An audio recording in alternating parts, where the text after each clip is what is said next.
Halo anak-anak, kali ini Bapak akan mengajak anak-anak untuk belajar tematik muatan IPA. Apa saja yang akan kita pelajari pada kali ini? Yang pertama, kita akan belajar dari KD 3.1 sama pada pertemuan yang minggu lalu. Kita masih belajar dari KD 3.1 yaitu menghubungkan antara bentuk dan fungsi tubuh pada hewan dan tumbuhan.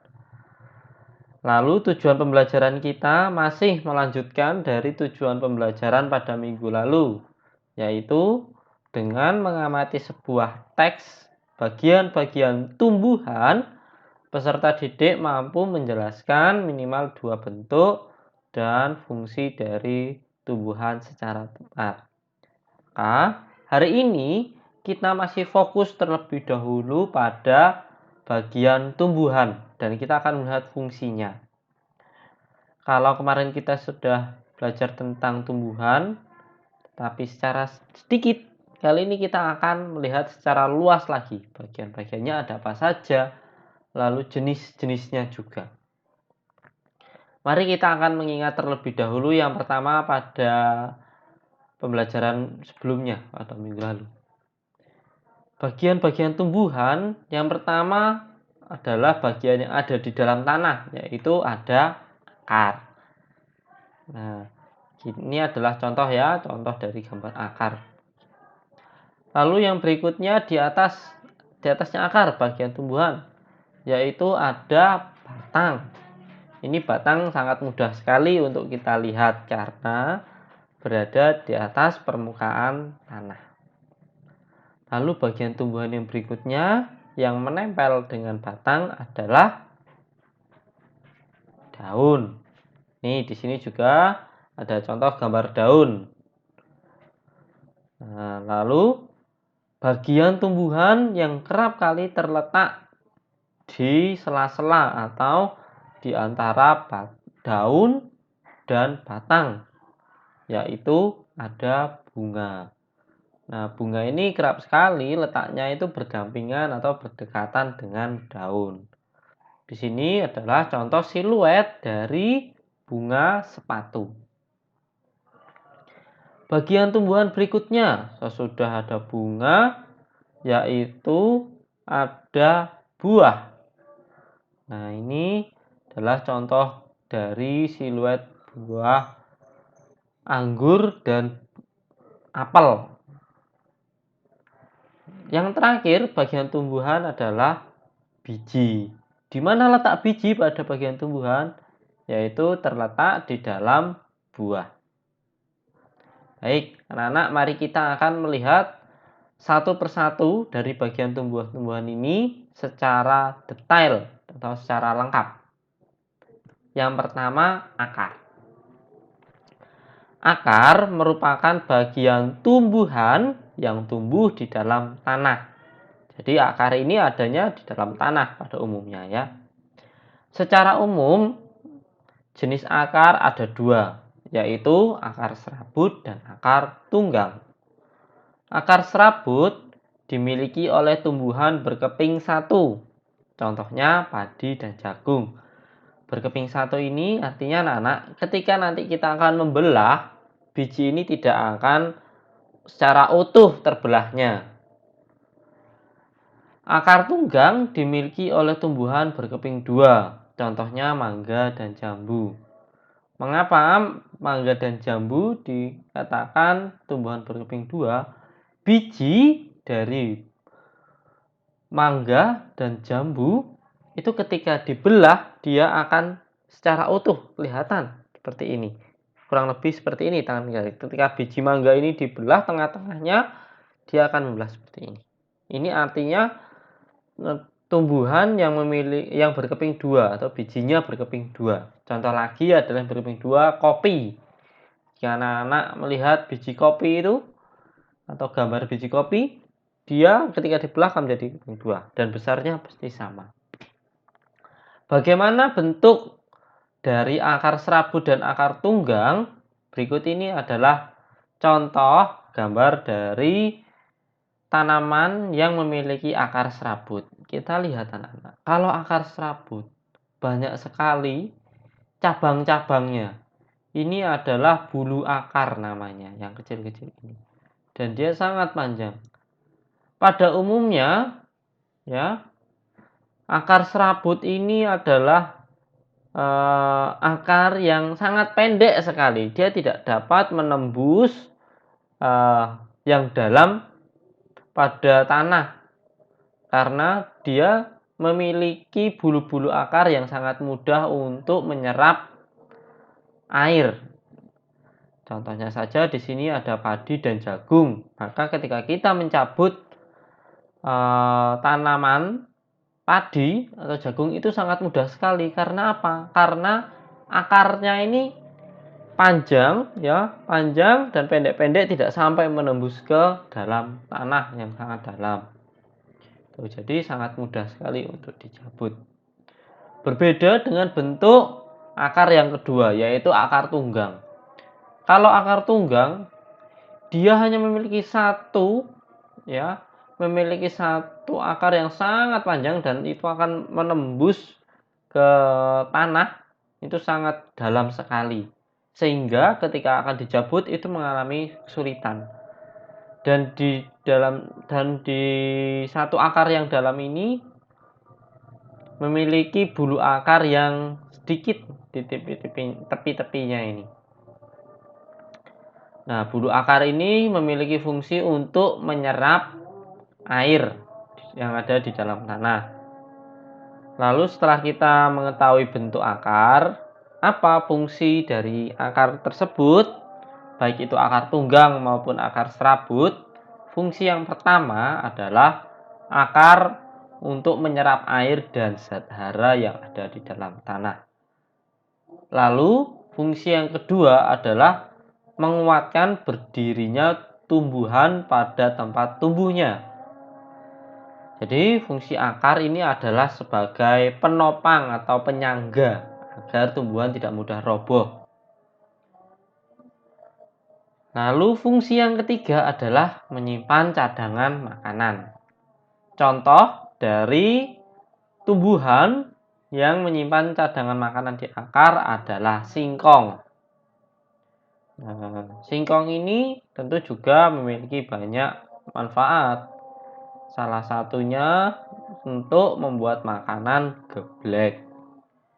Nah, kita sudah mengetahui tentang akar, baik dari bentuknya maupun fungsinya.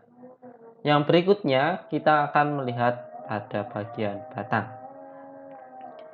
Jika kita perhatikan pada gambar, ya, pada gambar berikut ini, batang itu dikelompokkan menjadi dua. Yang pertama, batang berkayu, yaitu batang yang memiliki ciri-ciri keras. Pada umumnya berwarna coklat, lalu sulit dipatahkan. Nah, karena sulit dipatahkan ini, kerap kali untuk memotong batang yang berkayu menggunakan gergaji, baik gergaji tangan maupun gergaji mesin. Yang kedua adalah batang basah. Kalau kita lihat di sini adalah contoh dari tanaman daun bawang. Ciri-cirinya adalah batangnya lunak, berwarna hijau, mudah dipatahkan. Contoh lagi yang batang basah adalah kangkung. Tumbuhan ada yang memiliki batang berkayu. Ini di sini ada contohnya, ada jati, mangga, dan beringin. Sedangkan batang berkayu ini memiliki zat kayu atau kandungan air yang lebih sedikit. Nah, selain itu juga ada batang basah dan berongga seperti bayam, seledri, jagung, dan rumput. Batang basah dan berongga atau lunak mengandung air dan udara yang lebih banyak. Jadi anak-anak, kalau batang berkayu ini sedikit air, kandungan air di dalamnya. Kenapa? Karena banyak sekali kambium. Lalu karena sedikit air, batang berkayu ini sulit untuk dipatahkan. Sedangkan berbeda dengan batang basah. Kalau batang basah ini sangat banyak kandungan airnya. Bahkan batang basah ini di dalamnya berongga atau lunak. Baik batang basah maupun batang berkayu memiliki fungsi yang sama. Apa saja fungsinya? Yang pertama adalah untuk menyalurkan air, zat hara, dan zat makanan ke seluruh bagian tumbuhan.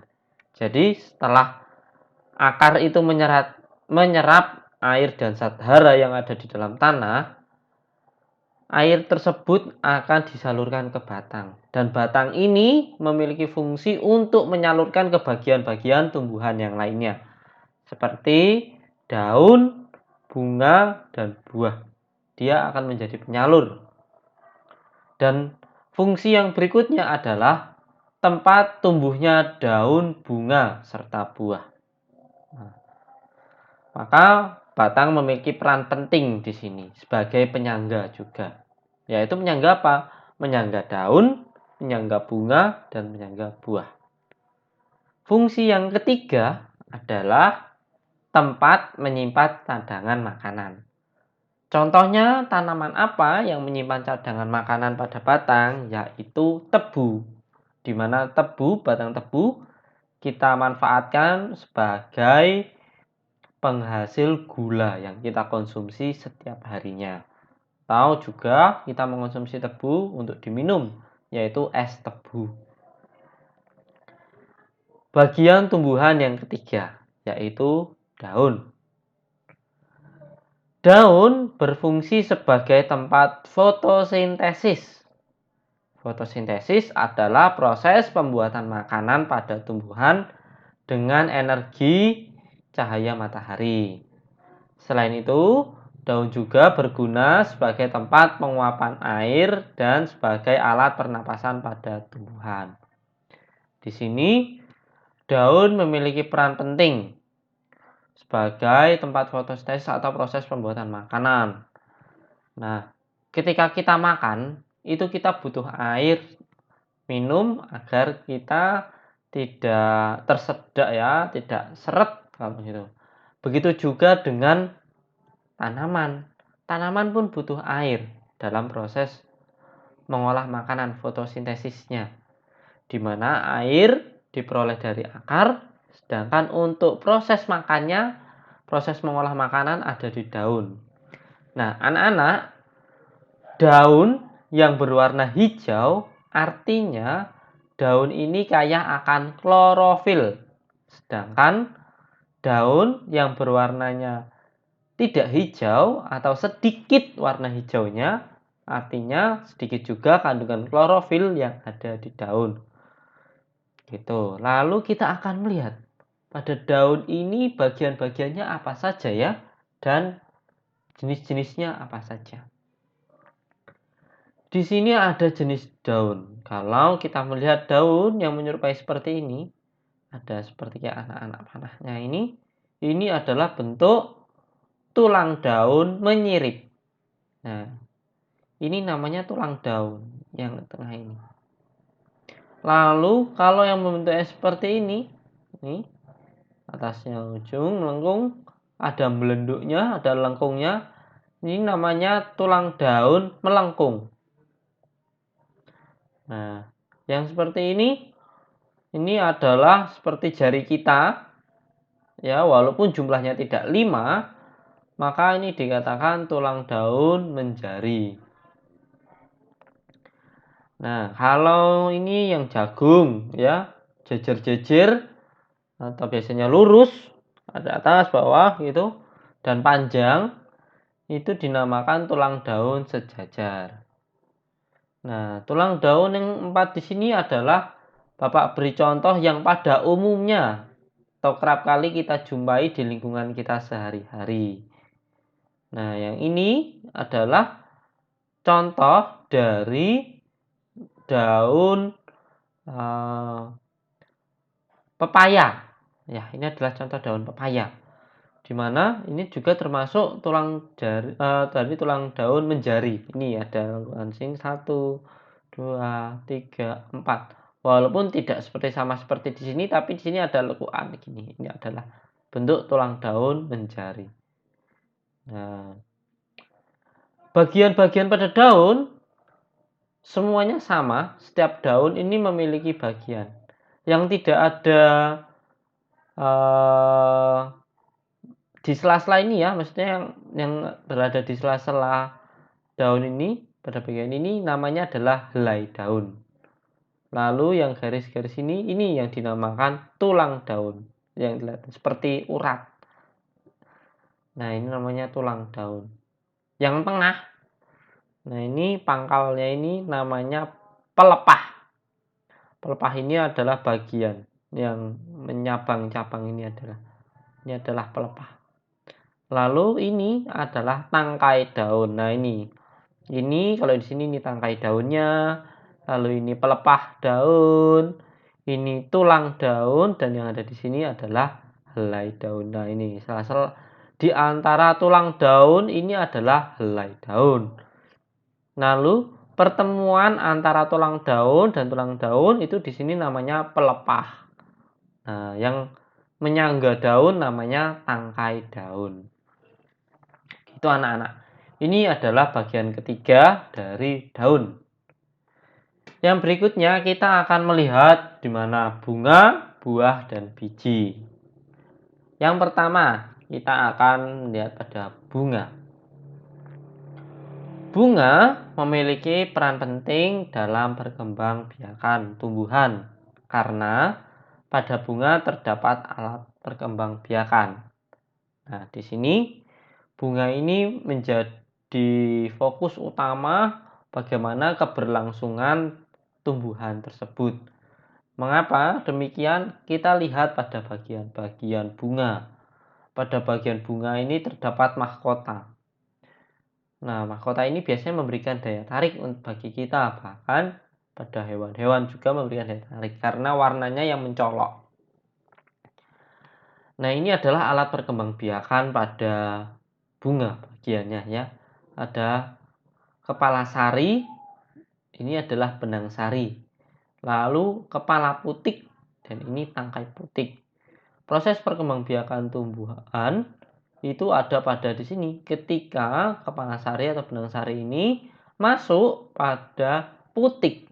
Nah, dapat putik ini akan mengalami pembuahan di sini. Ini adalah bakal biji.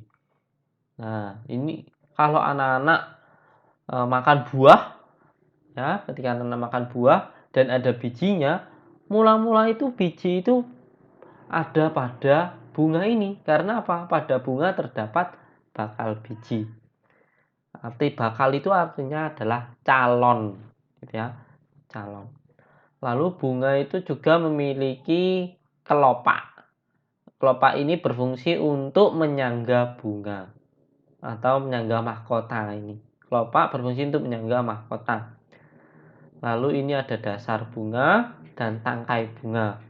Tentu tangkai bunga memiliki fungsi sebagai penyangga bunga dan menghubungkan antara batang dengan bunga. Yang selanjutnya adalah buah. Nah, buah dan biji. Ini adalah contoh dari buah mangga. Biji letaknya di dalam atau di tengah-tengah dari buah. Ini adalah biji ada di tengah. Lalu biji ini dilindungi oleh daging buah. Lalu daging buah dilindungi oleh kulit buah. Biasanya kita melihat buah yang sudah masak atau matang dari buah yang berwarna kuning. Biji dan buah merupakan bagian tumbuhan hasil dari perkembangbiakan bunga. Putik yang telah diserbuki oleh serbuk sari akan tumbuh menjadi biji. Biji dilindungi oleh daging buah. Buah dari setiap tumbuhan memiliki bentuk yang beragam. Anak-anak, Itu tadi adalah materi yang kita pelajari pada bagian-bagian tumbuhan, yaitu ada akar, batang, daun, bunga, buah, dan biji. Nah, dari kegiatan ini, kegiatan materi hari ini, anak-anak untuk aktivitasnya silahkan buat satu pertanyaan dari materi yang sudah didengarkan pada kali ini. Buatlah satu pertanyaan, lalu akan kita diskusikan bersama-sama lewat grup WA. Terima kasih untuk kegiatan kita pada kali ini. Salam sehat, salam semangat, dan salam CHYBK. Sampai jumpa pada materi-materi yang berikutnya. Dadah!